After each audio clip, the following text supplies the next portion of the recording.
you, everyone. Thank you for being here. Thank you for all the help everybody's offering. We're bumbling through. I can't get it right either, so we'll all just bumble through together, do the best we can. So for today, for our retreat, I wanted to talk about the discriminatory mind, because Dogen makes references to this either explicitly or obliquely throughout the whole Tenzo Kyokun. So I just wanted to say a little bit about it, because I think we all know that discriminatory mind is the bad guy in Buddhism. It's what we let go of, as much as we very much need it. And it's the mind that divides and separates, and causes us to dislike, or dislike isn't the word I want, more like reject, or think ill of, or think lesser of certain things as opposed to other things. So over and over again in Tenzo Kyokun, Dogen instructs us to let go of the discriminating or the discriminatory mind. We're enjoined to treat a single leaf of cabbage as we would treat cream, a fancy meal and a poor meal the same, to not rejoice over fine ingredients and mourn over poor ingredients. He writes, when the Tenzo receives the food from the kusu, that's whatever temple officer is offering the food to the Tenzo. When the Tenzo receives the food from the kuso, he must never complain about its quality or quantity, but always handle everything with the greatest care and attention. And later he says, nothing could be worse than to complain about too much or too little of something, or of inferior quality. Nothing could be worse than to complain.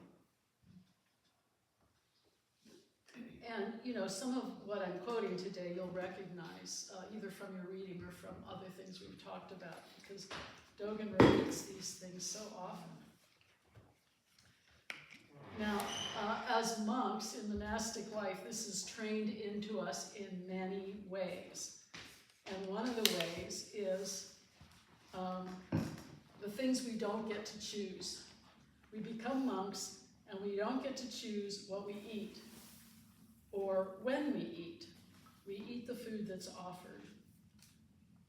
We don't, whatever that food is. We don't decide when to go to bed or when to get up in the morning, when to meditate or when to work, what ceremonies we'll do and when we'll do them. We're given a schedule, and our training is to follow that schedule. And it's the same when you go to the Abbey as a layperson.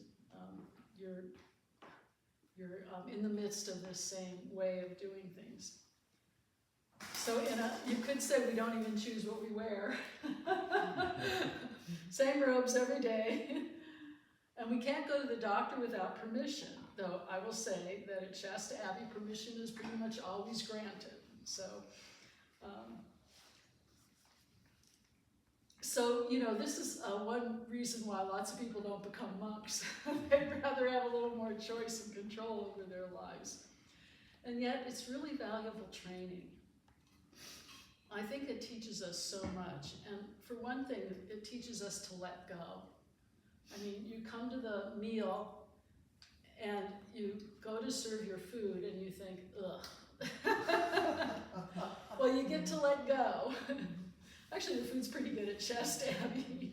It teaches us to let go of the discriminating mind over and over and over again, to put down our preferences and to be grateful for what's offered. So it's not just a matter of letting go, but of taking that next step and being grateful. It's not just an, oh, well, you know, we're having succotash again. It's thank you for the succotash, and many people worked hard on this, and some vegetables gave their lives. And as I said earlier, we are, of course, constantly discriminating. we as lay people decide to go to sleep at night rather than staying up all night playing rock music. Of course, monks make that same decision.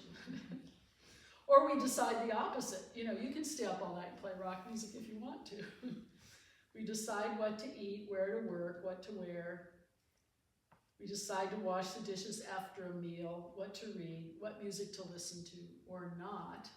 Could not wash the dishes after every meal if we're not monks. And yet, every single action involves some form of discrimination, even for monks. So, as I said, each moment of our lives as monks is designed so that we have to let go of discriminating. Let go, let go, let go, as I like to say. Let go. Letting go of discriminating is the same as practicing acceptance. Letting go of discriminating is the same as practicing acceptance. We accept what's given to us. What does life present to us? What does it offer? And as always, it's our meditation practice that trains us out of the habit of discrimination. Because when we meditate, we respond to whatever arises by allowing it to be there. We don't choose some things that arise and work away at them, play with them, have a good time with them, and banish the others. We respond in the same way to each thing that arises with acceptance. Acceptance is the response. And this is what magnanimous mind is, or equanimity.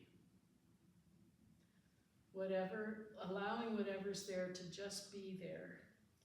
Allowing whatever passes to pass. Not interfering, not fixing, not rejecting, not holding on to. It's a lot of nots. Most of all, not punishing ourselves. We don't punish ourselves for what is arising. We just let it be there as it is.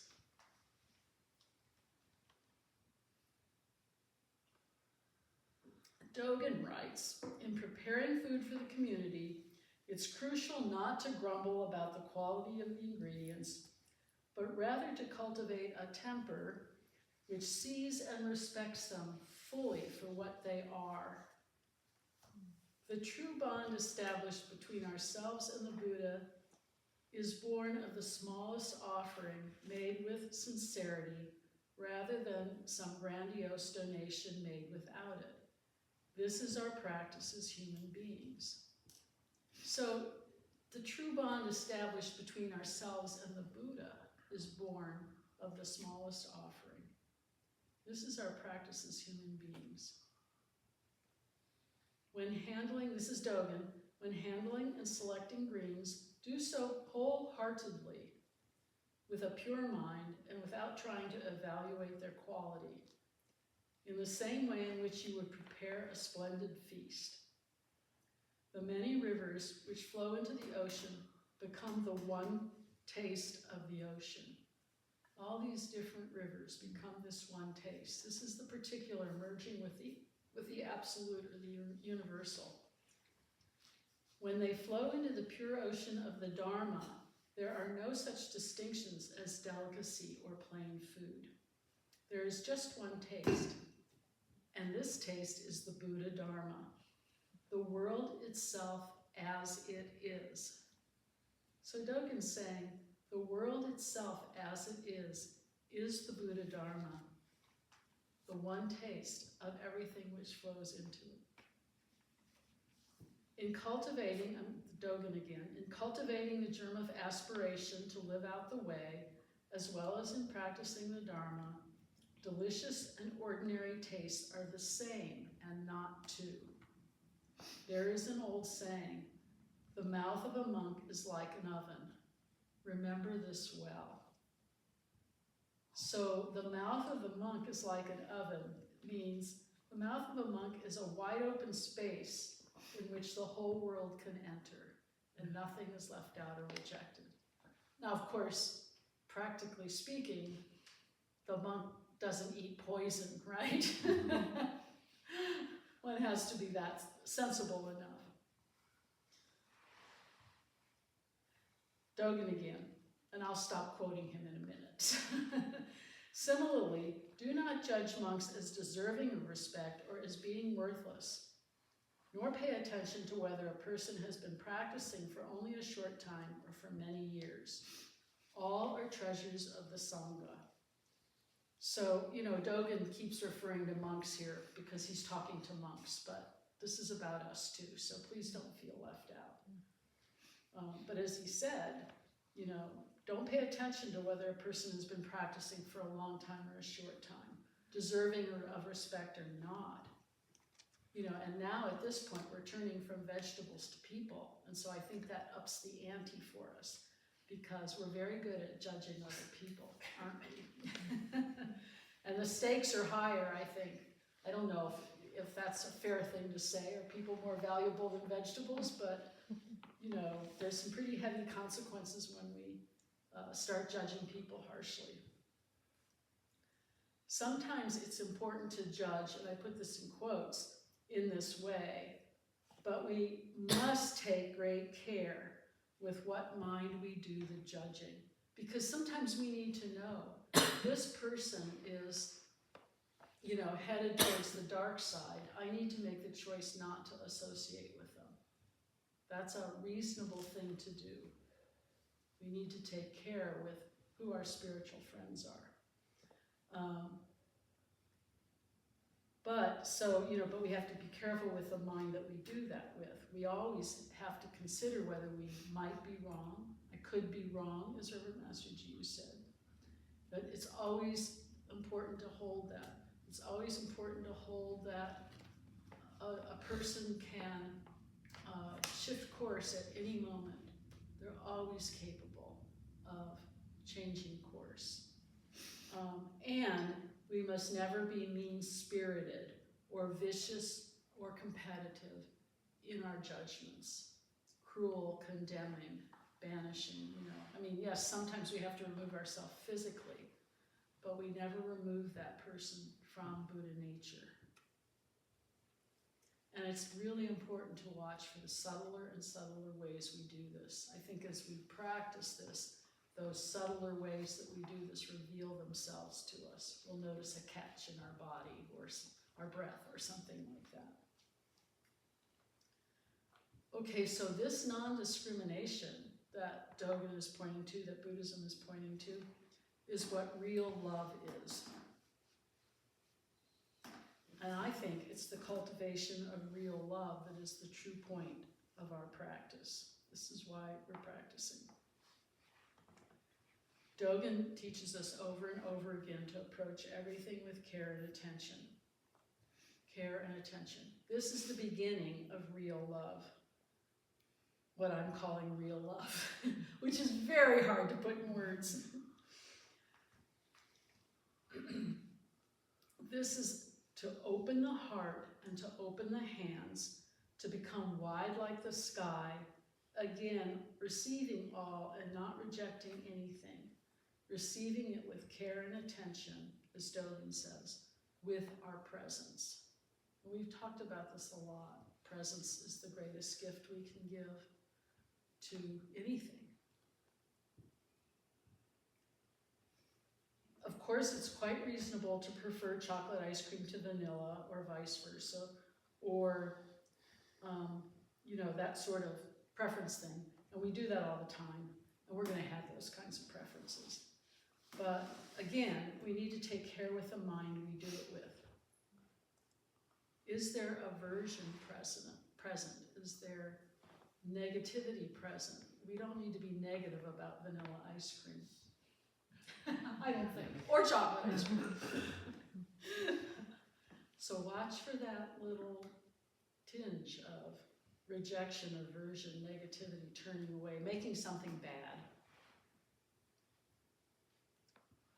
And again, I think this becomes more crucial when we're dealing with other people. And it can be very sneaky. We may prefer someone because they're thinner than someone else, or reject someone because they're chubbier or vice versa. We may like someone's beard, or don't like someone's beard, or that person's clothing we decide is sloppy or not so pretty, and that other person's clothing is neat or beautiful, or they wear it well, or whatever. Now, of course, we're going to notice that kind of thing, right? But that kind of thing shouldn't stop us from fully embracing that other person. And where does this kind of mind stop, you know, when we start liking the beard or not liking the beard? Where does that stop? And how is that kind of mind influencing us from moment to moment?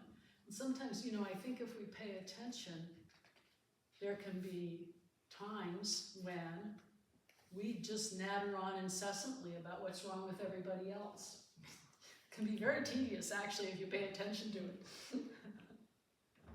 So, real love. How big can our minds be? Magnanimous mind. How big can our minds be? This is the crucial question. And it returns me to Joko Beck's image of, you know, pushing the boundaries further and further out. You know, maybe we can begin only caring about 3 people, but we need to make that container bigger and bigger and bigger until it has no edge, till the container has no edge. So consider the story of the sand and the rice. We mentioned sand and rice earlier somewhere. Dogen was talking about it. Or he was talking about a small offering made with sincerity. Okay?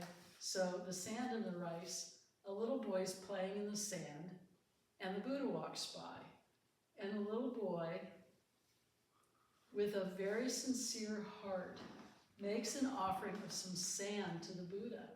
And then he bows to the Buddha. And he's taken this really mundane material that, you know, we think nothing of, and offered some to the Buddha with great sincerity. And as I said, he bows to the Buddha with great sincerity. So the Buddha takes this offering back to the monastery, and he gives it to Ananda, who's his attendant, and asks Ananda to spread it on his walking path. So everybody had a walking meditation path, where they do walking meditation back and forth and back and forth. So the Buddha has this sand spread on his very own path.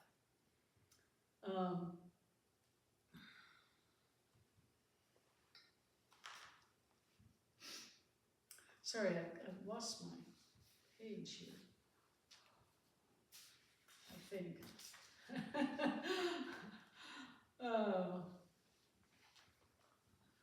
So what happened with the Buddha and with this fellow was that, with the little boy who offered the sand, was he was reborn in a future life. And the Buddha predicted this as a wheel-turning king, as King Ashoka. And I don't know if any of you know anything about King Ashoka, but he lived about 300 years later, and he spread the Dharma all over India. He was a very warlike king who saw the evil in his ways. I forget how that story goes, but he gives up warring and decides, you know, he'll never do something like that again, becomes a Buddhist, and then becomes a very devout Buddhist and spreads it, makes it the official religion of the country, for better or worse, and spreads Buddhism all over India. Puts up pillars everywhere with inscriptions on them. Anyway, so this is the merit of offering some sand. It also makes me think of the teacher who asked a cook. This story is in the Tenzo Kyōkun. A teacher asks a cook, a master asks a cook. The cook cooks a Tenzo, a monk. Which does he throw out, the sand or the rice? And the monk says he throws out both. And I think, he's not discriminating. He throws out both. He's not discriminating. And this is a pretty daring thing to do, right? Particularly if you're living in a poor monastery. And so then the teacher asked, well, then what will the monks eat? Which is a very good question. So I don't quite know what the monk meant. You know, these koans can be so valence, there can be many ways to interpret them. But the monk, you know, the master asks, what will the monks eat? And the monk turns over the pot of rice, you know, so now everything's on the ground and wasted. And I don't know what the cook meant exactly when he turned over the pot of rice, but I like to think he meant, you're missing my point. Why are we discriminating here? Listen to what I'm saying, you know? And the monks will eat rice in the end because we'll cook them rice without sand in it. Anyway, so can we see the sand as valuable as the rice? Can we see the sand as this offering to the Buddha that this small child said? Can we, okay, now I'm going to really challenge us. Can we see a serial murderer in prison as valuable as a saint? No.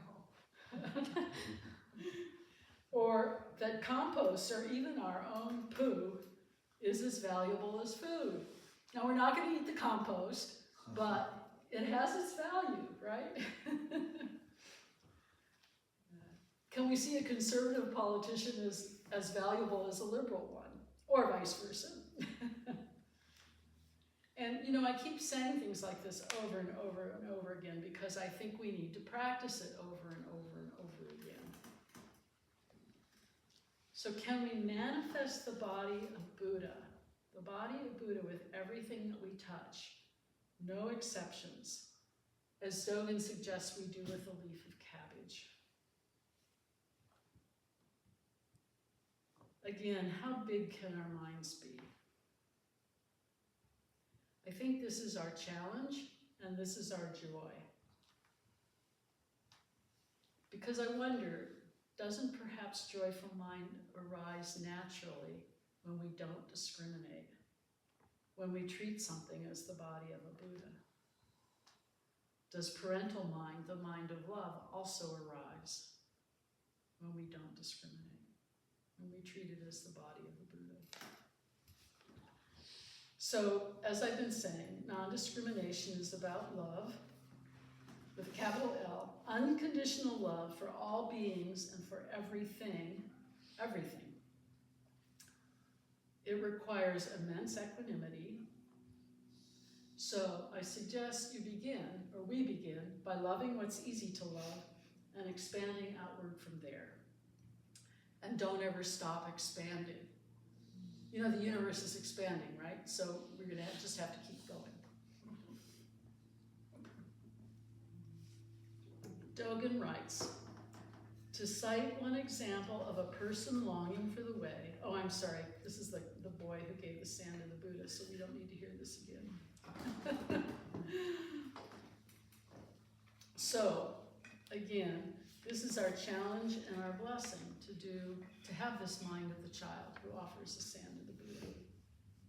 Now, there's a fellow, a priest actually, Father Greg Boyle. Have any of you heard of him? Father Greg Boyle. He is a priest of a parish in Los Angeles.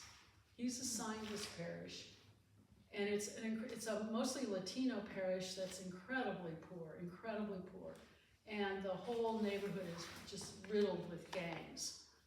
So he decides to do something about this, and he creates this program called Homeboy Industries to offer programs that rehabilitate gang members, and so that they're enabled in becoming productive members of society, that they're not caught in the endless loop of poverty and violence and theft and killing and all of that. So he's developed this marvelous program that's incredibly successful. He said, this is the motto of Homeboy Industries. The motto of Homeboy Industries is, everyone is unshakably good, without exception, and we all belong to each other. No one is left out. So talk about not discriminating. And yes, a Catholic priest being very Buddhist. Not discriminating.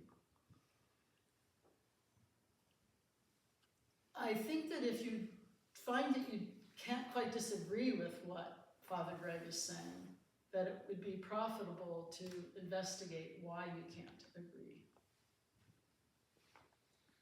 I think it's both our challenge, as I said earlier, it's our challenge and our blessing to come into harmony with everyone is unshakably good and no one is left out. So this is our mission, should we choose to accept it. Thank you all very much.